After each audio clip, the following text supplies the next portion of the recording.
सरल सीधे व्यक्ति को संसार में कष्ट सहने पड़ते हैं, पर चालाक व्यक्ति संसार में सुख पाता है, सफल हो जाता है। सफल नहीं होता, ये गलत शब्द है। सफल नहीं होगा। अभी कोई चालाकी से सफल हो सकता है। रावण जैसा कोई चालाक पुरुष था, सब विद्याओं का ज्ञाता, परम चालाक था। कालनेमि से बढ़कर कोई चालाक था?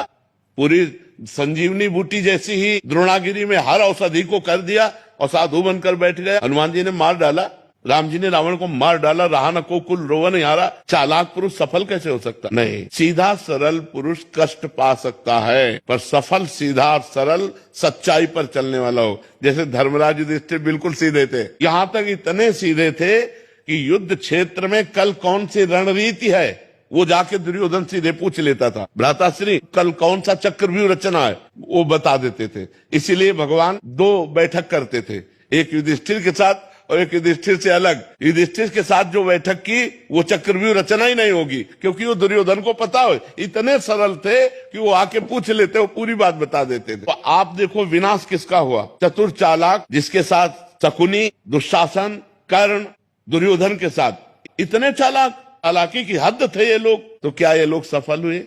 नहीं, सफल हुए सीधे साधे युधिष्ठिर जी महाराज।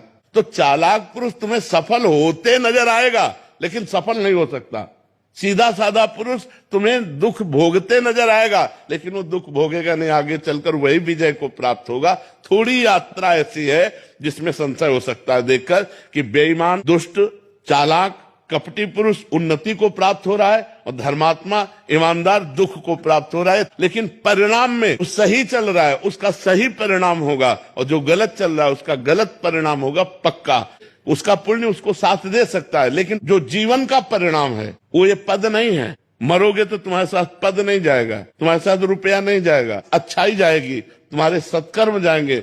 और ये पक्की बात समझ लो, जब आपके आचरणों का, और भगवान ऐसी बुद्धि भ्रष्ट कर देते हैं कि खुला आचरण उसकी गंदगी सामने आ जाती है। आदमी की इज्जत चली गई तो किस योग रह गया?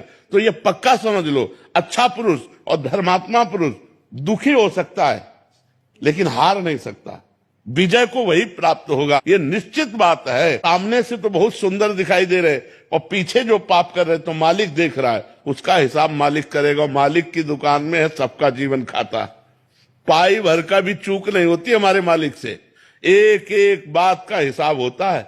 अगर हमने अंगुली भी उठाई है तो उसका भी हिसाब है कि क्यों उठाई और कैसे उठाई। परमात्मा सबको देख रहा है, इसलिए ये मत जानो कि कोई देख नहीं रहा है, हम अच्छाई कर रहे हैं, हमें बुराई पर बुराई मिलती चली जा रही, कोई हमारे देख नहीं। परमात्मा देख रहा है। और जो एक है कि मैं छल कपट बुराई से बढ़ रहा हूं, तो देख लेना तुम नष्ट हो जाओगे।